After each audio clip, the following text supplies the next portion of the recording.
So I feel like I'm on one of Oprah's favorite things show when she's like, and you get this prize, and you get this prize, and you get this prize.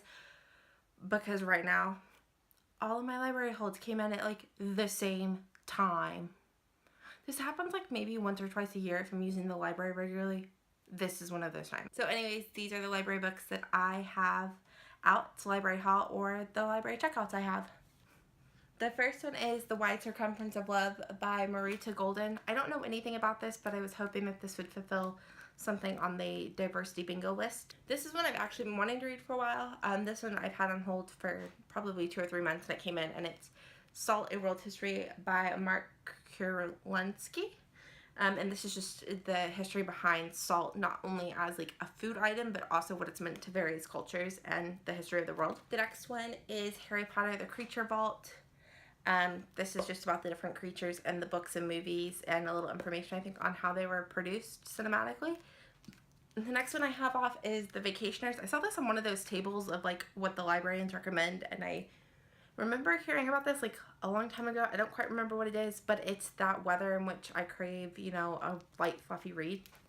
So the next 3 books are all books that would help fulfill my diversity bingo card for the year. Also, one of them was a book I was highly anticipating. This one is A Lift the Unseen by G. Woodrow Wilson, and I think this will fulfill the hijab square.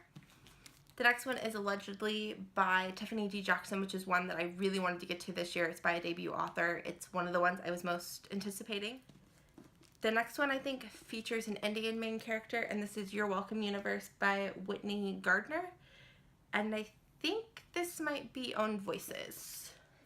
So this next one might also help with the diversity bingo square, but this is The Moonlit Palace by Liz Rosenberg. This one is Fangirl by Rainbow Rowell. I've never read a Rainbow Rowell book, and I feel like most people enjoy this one the most, so I'm giving it a go. The next book is the sequel to A Court of Thorns and Roses, and this is A Court of Mist and Fury. I own A Court of Thorns and Roses. I'm currently reading it now, so I will get to this for sure before I have to turn it back in. I have several nonfiction books out right now. I love nonfiction. The first one is Ghostlands: An American History of and Haunted Places by Colin Dickey. I also have How the World Breaks: Life in Catastrophes Path from the Caribbean to Siberia. I think this also covers Chernobyl, which is a disastrous event that I'm very interested in. Who doesn't love a good spy book? Because I've got Spying in America by Michael J. Solonick, which looks at spies from the American Revolution to the Cold War.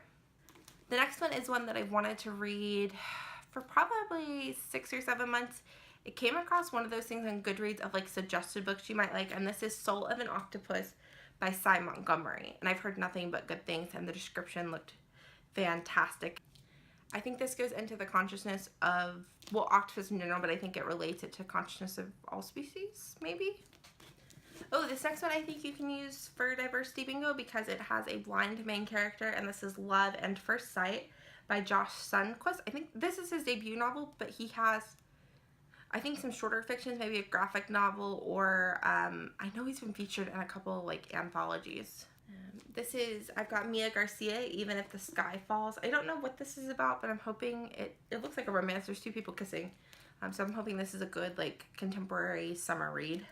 So I decided to give Catherine and Valenti another try. I tried Fairyland, couldn't get through it, but I picked up her adult novel Radiant, and I'm hoping that I enjoy this.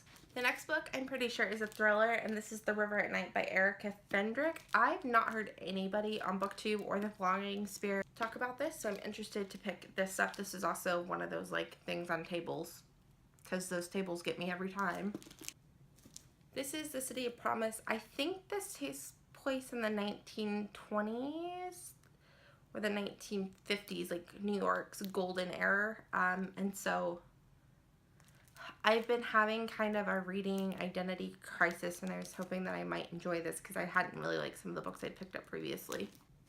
And these next 3, I have no idea what they're about. I just kind of like grabbed them. I read the flap just briefly and was like, well, that sounds like I could like that. And it's The Memoirist by MJ Rose, The Loved Ones by Sonia Chung, And the last one, which I totally got for the cover, it is Breathless.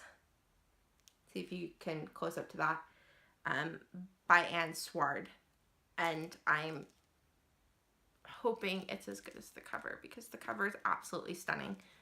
If you guys use your local public library, what have you seen there? Because I know like the new releases tend to take a while to get in, and they seem to get some like eclectic works that aren't really talked about as much. So there's always an interesting selection, and I hope if you guys use your library that you enjoy it as much as I do, and I will talk to you on tomorrow. Bye guys.